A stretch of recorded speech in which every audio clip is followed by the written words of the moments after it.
Here is our spicy video for volume of prisms, which is our third topic in Unit 8, which deals with surface area and volume of three-dimensional shapes. We'll be working in this lower left-hand corner where it says volume of prisms. We'll have your area for the formula that you need to write down and then some worked examples. In this one, we have 3 worked examples. And if you run out of room, feel free to write it down on the back side. Just make sure you label it so that you can refer back to it later. So this is the formula that you'll get on the formula sheet. It's very, very basic. You have to kind of adapt it to whichever type of prism that you're getting. In the picture, we have a rectangular prism, so we would just do length times width times height.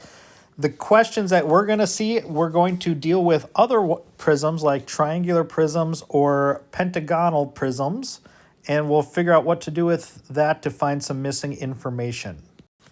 Here's our first example. We have a rectangular prism. It says the base of the prism is a rectangle. If the height is 3 units, so I'm going to write that in real quick, 3 units, and the volume is 105 cubic units, solve for x. So we're trying to figure out what this is that would give us a volume of 105 cubic units. So I'm going to start by writing down my x. I'm going to multiply that by 7 and 3. And I know that when I multiply those 3 things, I'm going to get a total of 105 cubic units. So I know 7 times 3 is 21. So I'm going to write that, 21x equals 105.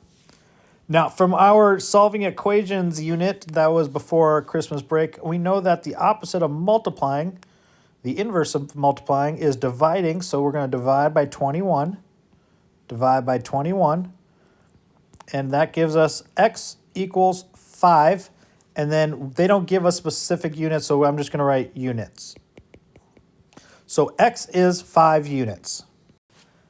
In this example, we have a triangular prism this time. We are given the height of 13.4, which is the distance between the 2 bases. So I'm going to write that right here. Units. And I know the volume is 536 units cubed. So I am asked to find the area of its base. So if I remember, volume is the area of the base times the height. So I'm going to write area of the base times 13.4 equals 536 cubic units. Just like in the previous example, the inverse of multiplying is dividing, so let's divide by 13.4. Divide the other side by 13.4 to keep our equation balanced. And then the area of my base would be 40, and then units squared.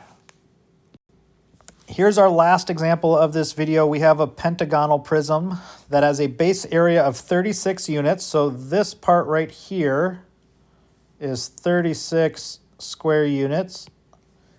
I don't know what this is, though. We don't know the height, but we do know the volume is 237.6 cubic units. So let's write that in. We've got V equals area of the base times the height. So area of the base is 36. We're multiplying that by some unknown height, and we get a total of 237.6 units cubed. If I do the inverse of multiplying and divide, so I'm going to divide by 36, I get my height of 7.6 units. So once you get to the delta math, always start with this right here. Fill in the information they give you. So for instance, on this one, they gave us the area of the base, which was B, and we were looking for the height, and I knew the volume, so I filled in those numbers and then solved it for our missing information.